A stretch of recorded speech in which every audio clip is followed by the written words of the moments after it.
Hello friends, मेरे YouTube channel good luck अड्डा पे आप सब लोगों का स्वागत है।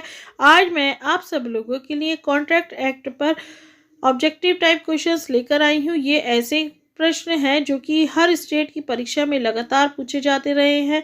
मोस्ट इम्पॉर्टेंट है ये आने वाले PCS जे के एग्ज़ाम के लिए। इसके साथ ही साथ अगर आप LLM दे रहे हैं, नेट दे रहे हैं, ऑल इंडिया बार काउंसिल का एग्ज़ाम दे रहे हैं या और भी कोई एग्ज़ाम जहां कॉन्ट्रैक्ट एक्ट पूछा जाता है, तो ये आपके लिए बहुत ही हेल्पफुल होंगे। वीडियो में लास्ट तक बने रहिएगा। चैनल पे नए हैं तो सब्सक्राइब कर लीजिएगा। चलिए हम अपने वीडियो को स्टार्ट करते हैं। निम्नलिखित में से कौन सा वैध प्रस्ताव का आवश्यक तत्व नहीं है? तो ऑप्शन डी, ये किसी भी निर्दिष्ट व्यक्ति को किया जाना चाहिए, सभी व्यक्तियों को नहीं। ये इसका आवश्यक तत्व नहीं है। बाकी के तीन इसका मतलब है कि आवश्यक तत्व हैं। क्या क्या है? प्रस्ताव ग्रहीता को यह सूचित किया जाना चाहिए, सूचना जरूरी है। यह प्रस्ताव ग्रहीता की सम्मति प्राप्त करने के उद्देश्य से किया जाना चाहिए। इसे प्रस्तावक की अंतिम रजामंदी को अभिव्यक्त करना चाहिए। नेक्स्ट क्वेश्चन, निम्न में से कौन बिक्री की संविदा की गर्भित शर्त नहीं है? तो ऑप्शन डी, नमूने की शर्त जो है वो बिक्री की संविदा की गर्भित शर्त नहीं है। बाकी की गर्भित शर्तें यानी कि हक की शर्त, वर्णन की शर्त, किसी भी भार से मुक्त की शर्त। नेक्स्ट क्वेश्चन, ए बी को एक प्रस्ताव करता है। बी द्वारा प्रस्ताव स्वीकार कर लेने पर ए का प्रस्ताव वचन हो जाता है। स्वीकृत प्रस्ताव वचन हो जाता है। प्रस्थापना प्रतीकित हो जाने पर वचन हो जाती है। भारतीय संविदा अधिनियम कब से लागू हुआ? तो 1 सितंबर 1872 से संविदा अधिनियम लागू हुआ। एक प्रस्ताव संबंधित व्यक्ति की सहमति प्राप्त करने के लिए कोई कार्य करने अथवा न करने के लिए रजामंदी है।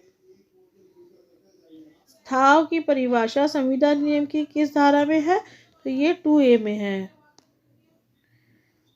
एक सही उत्तर को इंगित कीजिए। एक स्वीकृत प्रस्तावना एक वचन है। निम्नलिखित में से कौन सा वाद प्रस्तावना के आमंत्रण से संबंधित है? तो ये हार्वे बनाम फैसी जो है वो प्रस्तावना के आमंत्रण से संबंधित वाद है। सूचना का वस्तु को मूल्य सूची के साथ दुकान में प्रदर्शित करना क्या है? ये प्रस्तावना के लिए आमंत्रण है। वचन के तत्व की संख्या है, तो ये 2 प्रकार के वचन होते हैं। जब कोई व्यक्ति अपनी अंतिम सहमति के अभिव्यक्त किए बिना कुछ निबंधन प्रस्तावित करता है जिन पर वह वार्ता के लिए सहमत है, तो वह प्रस्तावना के लिए निमंत्रण देता है। निम्नलिखित में से कौन सा प्रस्तावना की कोटि में आता है? तो जनता को पुरस्कार की घोषणा जो है वो प्रस्तावना की कोटि में आता है। ऑप्शन ए इसका सही उत्तर है। भारत संघ बनाम मद्दाला थाथैया का वाद एक उदाहरण है जिसमें निविदा की गई थी स्थायी प्रस्तावना के रूप में। निविदा आमंत्रित करने के लिए समाचार पत्र में प्रकाशित सूचना तो प्रस्तावना के लिए आमंत्रण कहलाती है। ये देखिए कितनी बार रिपीटेड प्रश्न है। एक रेलवे टाइम टेबल क्या है? सामान्य प्रस्ताव है। निविदा हेतु जन सूचना जो है वो एक प्रस्ताव का आमंत्रण है। एक स्वयं सेवा करने वाले मॉल में एक ग्राहक द्वारा कोई सामान अलमारी से उठाकर अपनी टोकरी में रखना क्या है? ये प्रस्तावना की स्वीकृति नहीं है। ए बी से कहता है यदि उसे ए का प्रस्ताव स्वीकार करने योग्य ना लगे तो तुरंत बी नहीं कह दे। बी चुप रहता है। यह प्रस्ताव की स्वीकृति है।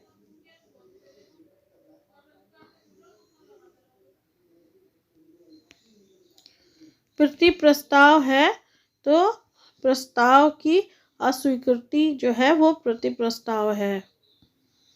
माल को दुकान में कीमत की पर्ची लगाकर प्रदर्शित करने का अर्थ यह है कि प्रस्ताव किया गया है ग्राहक के द्वारा।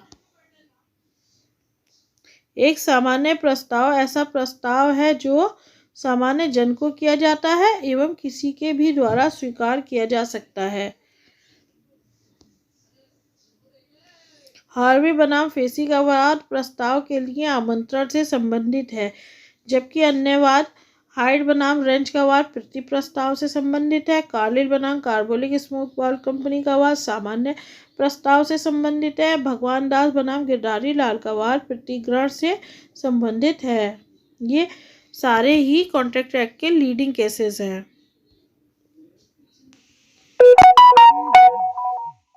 निविदा आमंत्रित करने की सूचना जो है एक प्रस्थापना नहीं है, वरन प्रस्थापना करने के लिए निमंत्रण है। कार्लिल बनाम कार्बोलिक स्मोक बॉल कंपनी का वाद किससे संबंधित है? यह प्रस्ताव से, स्वीकृति से, प्रतिफल एवं बाजी करार से भी संबंधित है।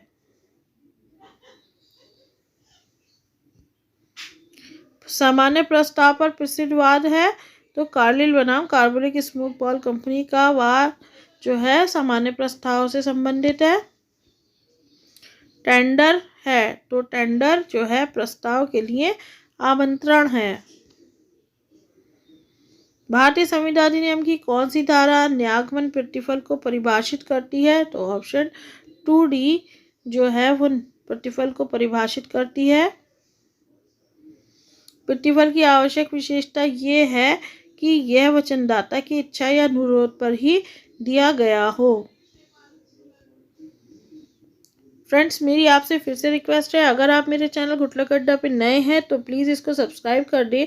ये मेरा कॉन्ट्रैक्ट एक्ट का फर्स्ट पार्ट है, फर्स्ट वीडियो है। मैं आगे ये टॉपिक वाइज टॉपिक अलग अलग वीडियोस आपके लिए लेकर आऊँगी और भी बाकी सारे ही सब्जेक्ट पर मैं वीडियो लेकर आने वाली हूँ। लॉ से रिलेटेड PCSJ के लिए मैं बहुत अच्छा मटेरियल आपको रेगुलर बेसिस पे प्रोवाइड कराऊंगी, इसलिए चैनल पे नए हैं तो सब्सक्राइब करें, बेल आइकन ज़रूर दबाएं। प्रतिफल संविदा के लिए आवश्यक है प्रतिफल की वास्तविकता। संविदा अधिनियम के अधीन प्रतिफल प्रगणित हो सकता है वचन ग्रहीता से और वचन ग्रहीता के अतिरिक्त किसी व्यक्ति से। डाक द्वारा स्वीकृत उस समय पूर्ण होती है जब स्वीकृत का पत्र पेटिका में डाल दिया जाता है। वचनदाता की वांछा पर वचन ग्रहीता द्वारा एक कार्य किया जाता है, यद्यपि कि वचन ग्रहीता के ऐसे कार्य से वचनदाता लाभान्वित नहीं होता। निम्नलिखित में से कौन सा उत्तर सही है? तो वचन ग्रहीता का कार्य पर्याप्त प्रतिफल है, इसका सही उत्तर है। संविदा अधिनियम की धारा 2D में किसकी परिभाषा दी गई है? तो प्रतिफल की परिभाषा दी गई है। निम्नलिखित में से किस परिस्थिति में स्वीकृति वैध मानी जाती है? तो जब स्वीकृति फैक्स द्वारा भेजी गई है तब वैध मानी जाती है और बाकी 3 परिस्थितियों में वैध नहीं मानी जाती। किन किन परिस्थितियों में? जब स्वीकृति तोते द्वारा भेजी गई हो, जब स्वीकृति पत्र गलत पते पर भेज दिया गया हो, नीलामी के मामले में जब स्वीकृति सबसे अधिक बोली बोलकर की गई है। प्रति प्रस्ताव है तो प्रति प्रस्ताव जो है प्रस्ताव की अस्वीकृति है। सुमेलित है ये चारों ही सेक्शन। 2A में प्रस्थापना है, 2B में प्रस्थापना का प्रतिग्रहण।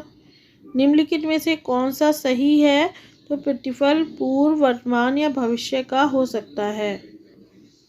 प्रतिफल इन तीनों ही स्थिति में हो सकता है। प्रत्येक वचन और ऐसे वचनों का प्रत्येक संवर्ग जो एक दूसरे के लिए प्रतिफल हो कहलाता है एक करार। कौन सा कथन सही है?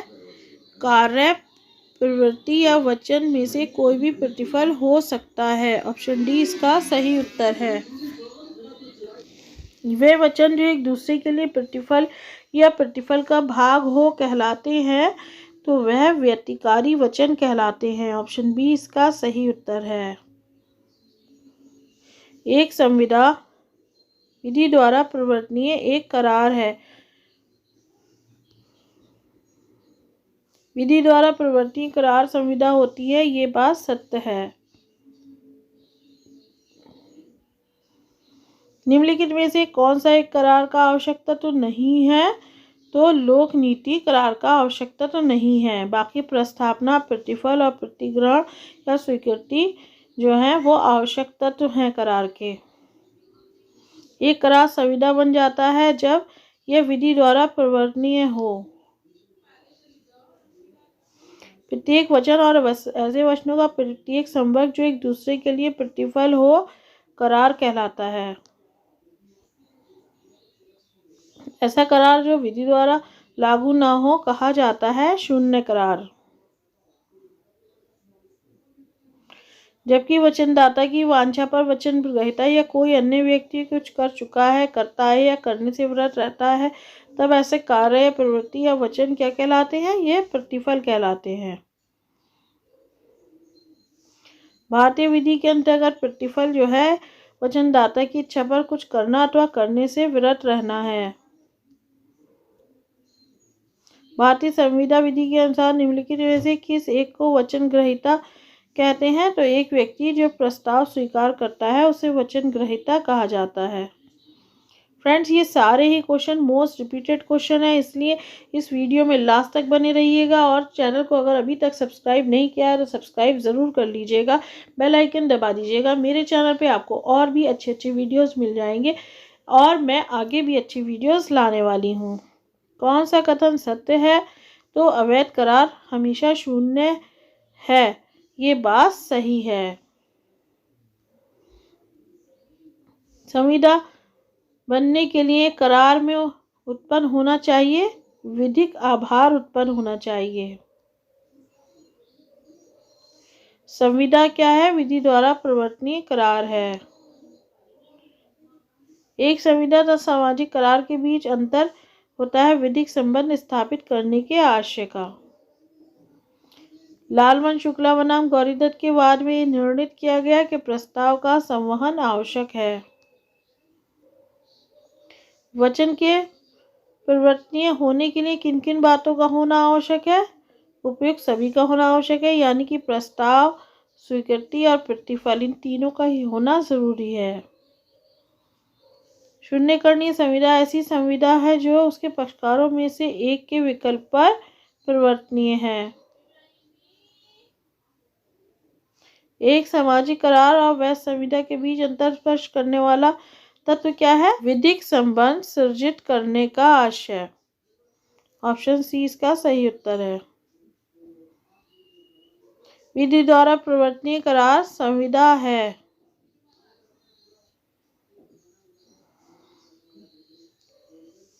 गा के खोए हुए भतीजे को ढूंढने के लिए भेजा जाता है। इस बीच का विज्ञापन द्वारा उसके भतीजे को ढूंढने वाले व्यक्ति को 501 रुपए का पुरस्कार देने का प्रस्ताव करता है। बाल लड़के को ढूंढ लेता है और तत्पश्चात पुरस्कार के विषय में जानकर उसका दावा करता है। बा पुरस्कार का अधिकारी नहीं है क्योंकि प्रस्ताव की सूचना उसको नहीं दी गई थी। ऑप्शन डी इसका सही उत्तर है।